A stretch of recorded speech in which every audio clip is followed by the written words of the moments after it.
narito na naman tayo para sa isang napaka-sweet at nakakakilig na love story nila Kalingap Edu at Ate Viancy. Tulad mo ay aking makilala. Para sa pagpapatuloy ng ating love story ay ito ang pagpapatuloy ng monthsary ni Kalingap Edu at Ate Viancy. Kung makikita natin sa ating nakaraan na upload ay grabe at bonggang-bongga talaga ang mga binigay ni Ate Viancy kay Kalingap Edu dahil talagang ito ay kanyang pinaghirapan at halatang nilaanan talaga ng oras para lamang magawa dahil ito nga ay isang napakalaking box na maraming laman sa loob.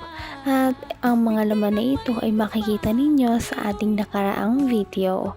At ngayon naman ay tapos na nilang buksan ang mga regalo ni Ate Viancy, kaya naman umupo muna sila at nag-usap. Sabi ni Kalingap Edu na talaga namang pinaghirapan nito ni Ate Viancy kaya natuwa talaga siya sa gift niya. Ma-effort ka ngayon. Paano mo nagawa yun kahit may pasok ka? Nakakatuwa kasi alam ko busy ka sa school pero gumawa ka pa ng ganito. Ito, tago ko to. Tatago ko to. Napaka-creative ng mga binigay mo sa akin gift. Magandang talent to. Ano kaya? Ano yan? Tira! Ay, grabe naman yan. Makita mo yun? Ganda. Ganda, no? Ganda.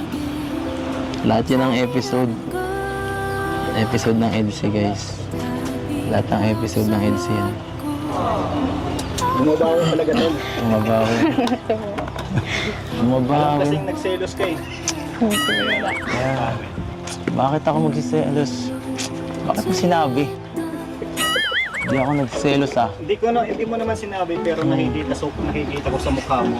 Sabi nga ay ginawa lamang daw yun ni Viancy para naman bumawi kay Kalingap Edu dahil nga nagselos daw ang binata sa issue na kumakalat ni Ate Viancy at ni Ryan dahil sabi na inaakbayan daw siya ni Ryan doon sa kanilang Cebu trip. Ngunit ito naman ay wala naman daw pala itong mali siya at nag-explain na nga si Ryan sa ating mga nakaraang mga video at humahanga naman daw siya kay Viancy, ngunit wala naman daw itong meaning. Wala siyang balak na mang-agaw kay Kalingap Edu kaya sana ay i-stop na ang pagbabash daw sa kanya.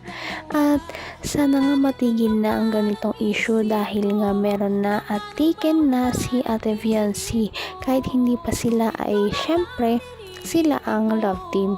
Kaya naman sana ay matapos na ang issue na yun. Hindi ako nagselos ah. Hindi mo naman sinabi pero nakikita ko sa mukha mo. Nagselos. Hindi ako nagsasalita. Iba ka talaga. Kaya nga eh. Wala akong regalo sa'yo kasi alam na. Medyo bad mood ako eh. Kasi wala lang. Tinatrick niyo lang po. Wala lang.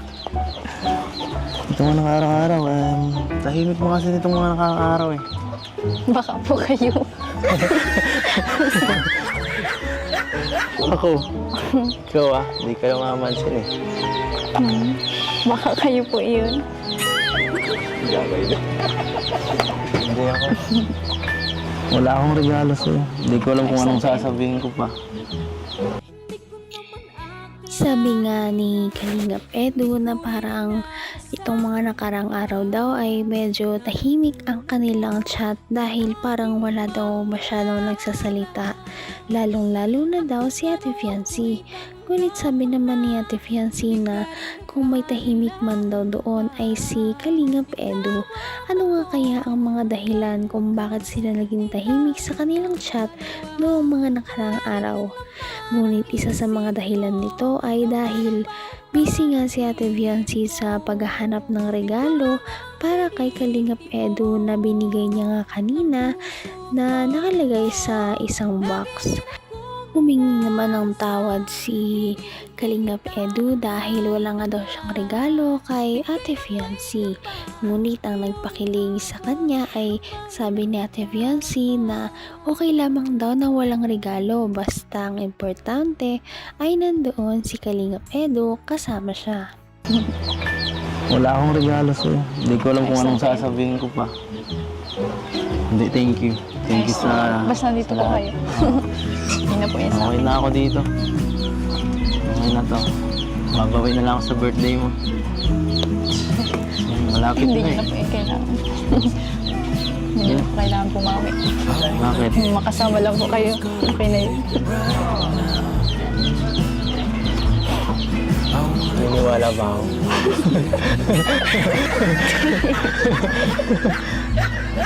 Bakit po hindi?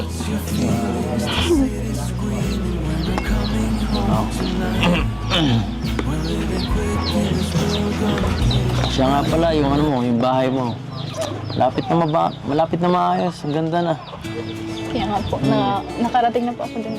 Nagbisita po kami dun. Thank you po. Grabe nga ang bahay nila Ate Fiancy. Kung inyong mapapanood sa ating nakaraang video ay binisita ni Kalinga Prab ang progress ng bahay nila Ate Fiancy at nakita na medyo malapit na nga itong matapos. Buo na ang mga haligi ng kanilang bahay at kaunting panahon na lamang ay makakalipat na sila doon sa kanilang bagong bahay. Sana nga ay matapos ng bahay na ito para naman makalipat na sila Ate Fiancy at makalayo na sa dagat na palaging tumataas ang tubig at para na rin matahimik na ang kanilang mga loob at ma-feel nila na safe na sila sa pang-araw-araw. Sobrang excited na talaga si Ate Fiancy pati ang kanyang pamilya sa kanilang nalalapit na paglipat sa kanilang bagong bahay. Talaga namang ito inabangan ng lahat. Ilang buwan na lang. 2 buwan. Yun. Sigurado. Kaya ang pinakamayaman dun. Pagkira. Kaya, congrats in advance na lang. Ilan kuya? Kasi po, ayan. Sige, thank you. Merienda po. Sige lang kuya, thank you. Salamat po. Ano to? Ito ay galing kay Marcasing, no? Ay, grabe. Thank you. Ay, wow. Ano to? Ay, grabe. Grabe. Mayroon ka ng merch. May merch ka na. Kalingap merch. Ayos ah. Ganda pati ng pagkagawa. Oh, may bag ka na sa school. Suot mo to sa school ah.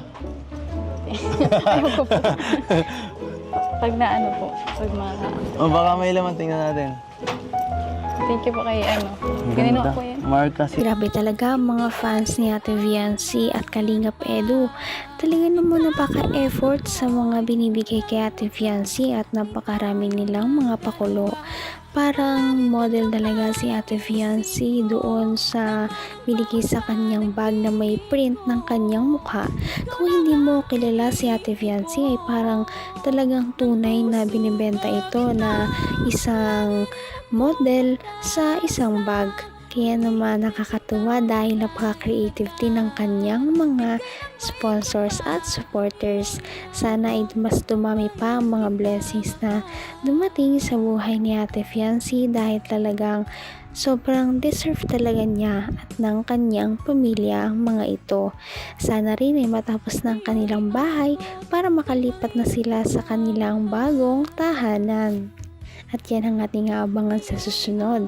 Kaya naman, sana ipatuloy natin silang suportahan at mahalin si Fiancy, si Kalingap Edu at ang Kalingap team. Yan lamang at maraming salamat sa panonood. Abangan natin kung magkakatuluyan ba talaga si Kalingap Edu at Fiancy. Hanggang sa muli. Bye! Ngayon'y abot kamay na kita, mahal.